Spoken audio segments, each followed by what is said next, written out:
आज Doubtnut app download करें। Doubtnut पर अपने सभी गणित, रसायन विज्ञान, भौतिक विज्ञान और जीव विज्ञान के डाउट्स का करो सफाया। बस प्रश्न की फोटो खींचो, एक ही प्रश्न को क्रॉप करो और तुरंत वीडियो सोल्यूशन पाओ। अभी डाउनलोड करें। हेलो स्टूडेंट, तो आपको इस क्वेश्चन में दे रखा है कि जब व्यतिकरण करने वाले प्रकाश की दो तरंगों में से एक तरंग के पथ की मोटाई t है और अपवर्तन म्यू की एक पतली पारदर्शी पट्टी रख दी जाए तो पथांतर में परिवर्तन होगा। तो देखिए यहाँ पर क्या कह रखा है कि आपके पास एक प्रकाशीय तरंग है, यानी कि सपोज करिए ये है, वो एक बार तो वायु में चल रही है और एक बार क्या कह रखा है कि एक बीच में पट्टी रखी हुई है आपके पास पारदर्शी, और इसमें से लाइट क्रॉस कर रही है। ठीक है, ये और आपको क्या दे रखा है, इसके लिए इसकी थिकनेस दे रखी है टी और अपवर्तनांक दे रखा है म्यू। तो ये तो किसके लिए, वायु के लिए ना, और ये किसके लिए, पट्टी के लिए। अब देखो यहाँ पे कि जब वायु में लाइट प्रवाह करेगी, मान लीजिए जो डिस्टेंस है आपके पास, इसको यहाँ पर भी ले लेते हैं, या इसकी जो थिकनेस है, मोटाई, यहाँ पर ए बी नाम देते हैं इसको, ए बी। ठीक है, तो ये भी हो गया आपके पास ए बी, यानी कि टी के बराबर। तो जब हाँ, प्रकाश आपके पास वायु में से गुजरता है तो उसका वेग c के बराबर होता है, जिसको अपन स्पीड ऑफ लाइट कहते हैं, और वैल्यू आती है 3 × 10⁸ मीटर प्रति सेकंड। लेकिन जैसे ही क्या होता है, आपके पास प्रकाश किसी पारदर्शी पट्टी जिसका अपवर्तनांक या बोले ऐसा माध्यम में से गुजरती, किसी भी माध्यम में से उसका वेग कम हो जाता है। जब भी लाइट किसी भी माध्यम से गुजरती है तो उसका वेग कम हो जाता है। कितना हो जाता है, c/n। यानी कि जब लाइट एयर में, यहाँ से ध्यान सुने, कि जब लाइट एयर में ट्रेवल कर रही है तो यहाँ से यहाँ आपके पास ए बी को जाने में कुछ ना कुछ समय लगेगा, और यहाँ जब लाइट इस माध्यम से गुजरेगी तो यहाँ से यहाँ जाने में भी समय ज्यादा लगेगा। क्यों? क्योंकि वेग कम हो गया। दिखने में तो दोनों बराबर है, लेकिन क्या होता है, यहाँ पर वेग कम हो गया है ना, तो यहाँ पर तो वेग में कोई परिवर्तन नहीं हुआ। तो इसके कारण, जिस वेग में कमी आ जाती है, इसके कारण क्या होता है आपके पास कि जो लाइट है, मान लीजिए इस ए से बी पर जाने में इसको कोई भी टाइम टी लगता है, सपोज करिए कैपिटल टी टाइम लिख देते हैं इस समय।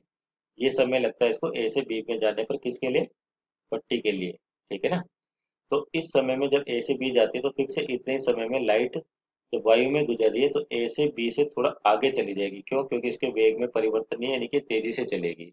यानी कि इस टी समय में ये मान लीजिए कितना चल रही है, टी चल रही है ना, टी समय में कितना चल रही है, टी समय में, ठीक, कितना चलेगी, ए बी, या जिसको बोलते हैं पर थिकनेस टी दे रखी है आपको। इसी टी समय में किसके अंदर चलिए, ए बी पट्टी के अंदर, है ना। तो इस टी समय में वायु के अंदर निकालते हैं, वही कितना चलेगी वायु में। ठीक है, तो वायु में वेग कितना आपके पास, सी, और समय कितना टी, जो यहाँ पे ले रखा है, और यहाँ पर आप लिखोगे तो ये जो समय है, ठीक है ना, ए बी पट्टी में से गुजरने के लिए और वायु में से गुजरने के लिए। वायु में तो सिंपल आप निकाल सकते हो कि जो समय लगता है दूरी बटा अ, आपके पास वेग होता है या चाल होती है। ठीक है ना, तो अगर इसको यहाँ से यहाँ पहुंचने में टी टाइम लगता है, ये मान के चलते हैं कि ये यहाँ से यहाँ पहुंची तो उसको टी समय लगता है, तो फिक्स है ये जो है यहाँ से ए बी से ज्यादा ही चलेगी। किससे चलेगी, ज्यादा ही। तो वायु में क्या हो जाएगा, डिस्टेंस आपके पास c × टी, सी क्या, वेग किसका, लाइट का या प्रकाश का, और टी ये जो समय ले रखा है। उसी तरह से टी समय में इस पट्टी के लिए निकालें, जो दूरी चल रही है ए बी चल रही है किसके बराबर, और इसको क्या क्या रखा है, टी है आपके पास, कितना चल रही है, टी। लेकिन यहाँ पर क्या हो रहा है, ये टी से कुछ ज्यादा चलेगी। ठीक है ना, क्योंकि इसका वेग आपके पास पट्टी में तो कम हो जाता है, लेकिन यहाँ पर ज्यादा होता है आपके पास। ठीक है ना, तो ये ज्यादा दूरी चलेगी इस टाइम टी पर। ठीक है, ठीक है, तो इम्पोर्टेंट बात ये समझना है आपको, सिंपल, कि अगर टी समय में क्या कह रखे अपन, ए बी को क्रॉस करने में टी समय लगता है, ए बी को क्रॉस करने में टी समय लगता है, तो उस टी टाइम में ये जो प्रकाश है आपके पास फिक्स है, ए बी से तो ज्यादा ही चलेगा, क्योंकि यहाँ पर वेग ज्यादा है। तो अब जब ज्यादा चलेगा तो यानी कि मान लीजिए यहाँ पर पहुंच जाता है कितने, इस टी टाइम में, तो यानी कि ये तो चला इतना, मान लीजिए इसको डी नाम देते हैं। तो इस टी टाइम में कितनी चली, ए डी, और ये टी टाइम में कितनी चली, ए बी। तो पथांतर कितना हो जाएगा, और इस पथांतर को अपन कहते हैं प्रकाशीय पथांतर। ठीक है, यानी कि ऑप्टिकल पाथ, प्रकाशीय पथांतर। ठीक है, ये क्या हो जाएगा, A D minus A B.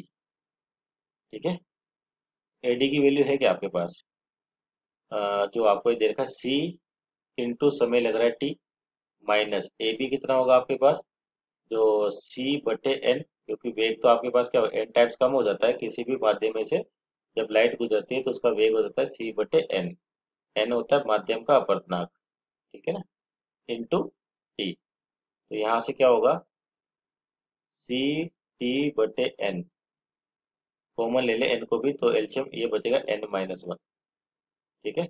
और सी इंटू टी, या सी बटे एन किसके बराबर है, वी के बराबर, इंटू टी समय एन माइनस वन, तो 4 गुना समय होती है दूरी, और ये किसके बराबर हो जाएगी, टी के बराबर, तो N minus one into T.